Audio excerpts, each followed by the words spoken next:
Hey Internet, I'm Elizabeth. I'm a certified personal trainer here in my fitness studio where I train lovely, strong clients all day, every day in Houston, Texas. But this week I'm here to talk to you about the one thing I do every week that helps me crush my goals. Ready? Here's my pen. Here's my planner. My last week is blank, but that's okay. I'm not going to stop and beat myself up about not writing down all of my goals and appointments and putting cute little, don't get me wrong, I have some cute little, we got the washi tape going. I'm going to use this blank space here. You can use any space you want. You don't even have to have a planner. I'm going to write down a 1, 2, 3 sentence summary of how I feel about what I did last week. For example, I have a lot of weeks that say, this week was okay, but could have been better.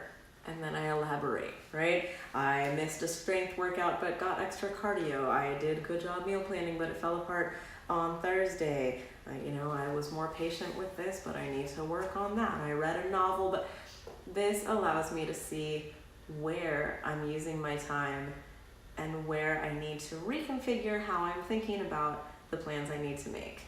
Just taking the time to write that one sentence, even if I have planned nothing else, is enough to let me know if I'm actually making progress towards my goals or if I'm using my time on something else. Here's why I care about this as a personal trainer. You've got the tip. If that's all you came for, bye. So here's why I care about this.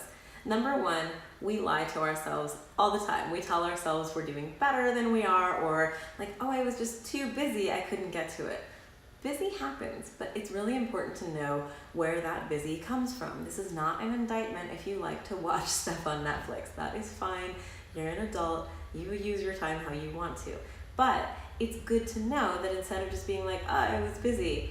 Okay, it was a good week, but I didn't get to my step toward my goal because I was sick, or because I watched too much Netflix, or because I did these other 3 steps instead. They ended up being more important to me, or because I had no choice but to work late. Whatever it might be, seeing the kinds of obstacles that you encounter in a written record like this helps you figure out strategies for overcoming them that'll actually work for you, because now you know what your obstacles actually are, and it helps you see the progress that you are making. For myself, I know I'll usually use the space over here to map out individual steps for the week. And when I do my Saturday or Sunday night check-in to start off my week with my planner filled in, or not, with my appointments and to-dos and things like that, I'll usually use this spot to break down those individual steps I plan to take towards my goals. But that doesn't always mean that those are the steps that I end up taking. Sometimes I'll plan out my week on Saturday or Sunday, and honestly,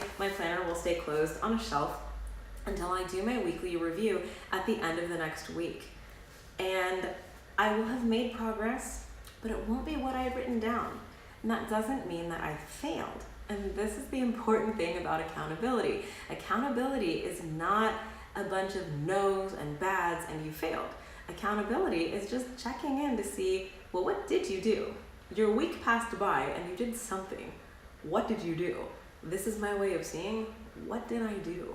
Right? So maybe I said I was gonna do 2 HIIT sessions and 2 strength workouts and 1 long cardio.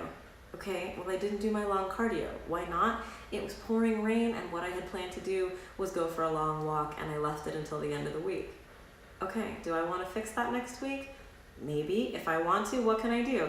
Plan it earlier in the week, find an indoor alternative, schedule it multiple times during my week so that I know I'll hit one of those, and then once I've hit it, I can cross the rest of them off of my schedule, right? I can actually solve my problems because I've defined what they are, and really they've defined themselves because I've written down what I thought I was gonna get done, and then over here, what I did get done, and how I feel about it. It's super helpful. So if you do nothing else to set yourself up for success this week, whether you have a planner or just a notebook or just a note in your phone, give yourself 1 sentence about how you feel about your progress in whatever goal you're reaching for over the last week. You don't have to do it every day, just do it once a week, and you'll really start to see patterns emerge. We all have flaws, we all have areas that we're trying to improve in our lives, But that's what goals are about. You can't set goals about things where you're already doing great, or you just be like, nailed it every single day, got it, woke up today, nailing it. We have to set our goals in areas where we're trying to grow, and growing means that we don't think that we're in the best spot yet. We have to grow. So figuring out what that spot looks like, where we are right now, and what is keeping us from that next step, your list is just going to bring it right out for you. I'd say I hope this tip helps you out, but honestly, if you take the 30 seconds to do it, I know this tip will help you out, because even if you only do it once, it'll give you something to look back on at the end of next week and be like, I did the same thing again this week. And you probably will, because you're a human being just like the rest of us, and this is how we all grow. So if you liked what you saw, please give me a thumbs up so that I know to make more videos like this. Feel free to leave me your other health, fitness, and goal-reaching questions below. I think and talk a lot about reaching goals because as a personal trainer, my main thing I have to do, it's not really, don't tell anybody, it's not really getting people to work out. It's getting people to get past the whatever it is that keeps them from reaching their goals on their own. Because ultimately, my hope as a personal trainer is just to build up everybody's wings so that they know how to fly on their own. So I have to help figure out what is keeping their wings down so that they can fly away one day. Enough of that. Thumbs up if you liked it. Just say nothing if you didn't. Let me know what is stopping you from reaching your goals. It's always just regular life stuff. Don't be ashamed of that. Like, failing means you're trying. All right? We'll talk soon.